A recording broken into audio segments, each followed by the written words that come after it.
وَالْقَمَرَ, and the moon.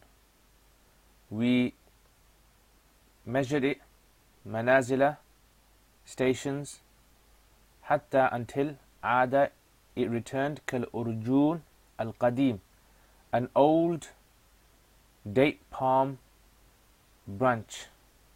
An old date palm branch. لَلشَّمْسُ يَنْبَغِي لَهَا أَن تُدْرِكَ الْقَمَرَ.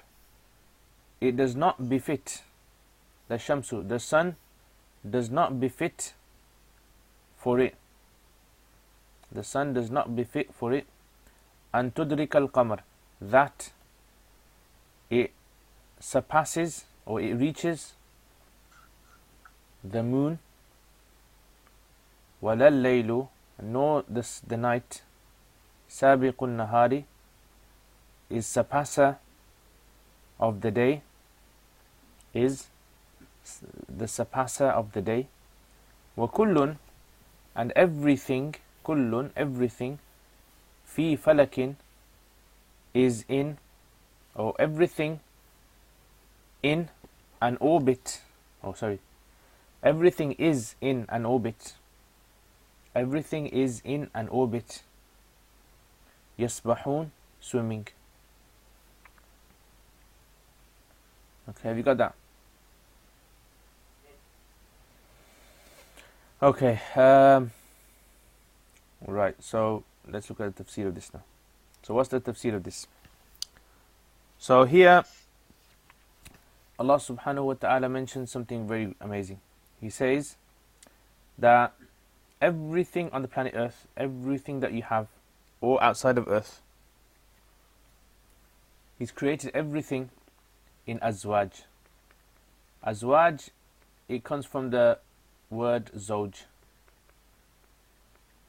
Okay, zoj. And the word zoj can have the meaning of pair, or sometimes it can have the meaning of variety. So this is why there's two possible translations for this. Azwaj. And if you look on earth, Allah Ta'ala creates azwaj and variety in everything. Okay, so in the earth there's variety. There's variety, like the Quran says. There's variety of animals. Okay, there's variety of humans. There's variety of rocks. There's variety of insects. There's variety of languages. And the list goes on. You know all the varieties. And likewise, there's also pairs. So you have pairs of organisms. You have pairs of even particles. Pairs means they work together. Opposites work together. Particles. You have creatures. You even have ideas,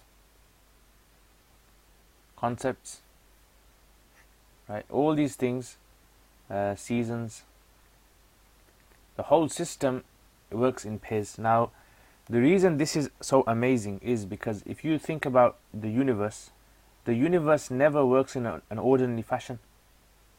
It doesn't have order. So if the universe doesn't have order, why is it that all these things have got order for? Where has this order come from? Why is everything got a pair? Why does everything link up? You can't just randomly make a link for something. So Allah Ta'ala here says, Subhanalladhi. Subhan, it means, in the Arabic language, literally, to glorify. But this word in the Arabic language is not very, in English language, isn't really fulfilling the meaning of Subhan. Subhan means Allah is free of all defects, all faults and defects. So when we say Subhanallah, it means, oh Allah, you are free of all defects. Allah doesn't have variety. Allah doesn't have a spouse. In other words, having a variety and having a spouse is good for the creation, but for the creator it's not good. Allah doesn't have it. There's no two Allahs. Allah does not even have parts of His body. Allah doesn't, you can't even conceive another Allah. Yeah, it doesn't exist. So Allah Ta'ala says, Subhanalladhi. You know, Allah, free be the one from all faults and defects, who created azwaj, all of the varieties, kullaha. And then He mentions 3 types. He says, Mimma tumbitul ard, from the earth, that which the earth grows. So all the plants, all the trees, all the little weeds and grass and everything that the earth produces, it has varieties and pairs. Min anfusihim, anfusihim, from yourselves. From yourselves, so humans, you have male and female, you have colors, different languages, different temperaments, right? There's a whole variety. وَمِمَّا لَا يَعْلَمُونَ. لَا يَعْلَمُونَ. Allah here is showing that there's many creations in the universe we don't even know about yet. مِمَّا لَا يَعْلَمُونَ. Some we will never know about, some that we haven't discovered yet, and you know, some that Allah hasn't created yet. So here Allah is indicating towards His majesty here, His greatness, that the earth that you live upon, this has, you know, order, this has variety, this has pairing. Yourselves, your human bodies, and la ya'lamun, and it shows that humans don't know much.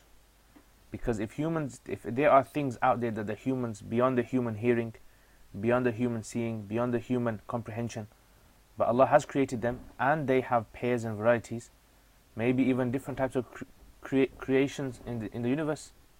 Allah knows best. So subhan, glory be to Allah. When you think about this, you see the greatness of Allah. You know that Allah is pure of all the defects that we have in our life. Allah is free of all that. He doesn't need all that. Then Allah goes to another sign of His. Ayatul lahum al-layl, the night now.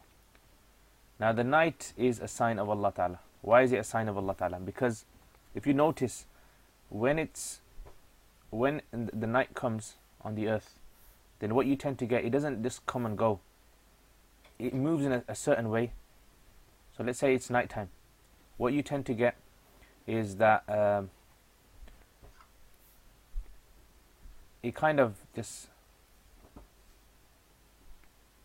it gets lighter and lighter, or darker and darker, yeah, and then that's how it moves. So if you were to look at how night moves around the earth, you can describe it, or the closest you can describe it to someone, you could say it's like a snake skin. Not snake skin, like a animal hide, animal skin. Animal skin being pulled off. And if you've ever seen an animal skin pulled off, that's how it is. It slowly pulls itself away. So just like the night moves around the earth, right? Likewise, you can describe that like an animal being pulled off, skin being pulled off. And it happens all around the earth. It's always continuously happening. نَسْلُخُ مِنْهُ النَّهَارِ. Allah Ta'ala, He pulls away the daytime from the nighttime. So it's as though the daytime is the skin. The daytime is the skin. فَإِذَا هُمْ مُظْلِمُونَ. All of a sudden, humans are left in darkness. So the human is left in darkness. When the daytime is pulled away and the darkness is left. So from this the ulama say that the default state of the universe is darkness. Okay, the default is darkness. This is what was originally there. Lightness is something that comes afterwards. Allah's created. So the darkness was there. And then Allah subhanahu wa ta'ala mentions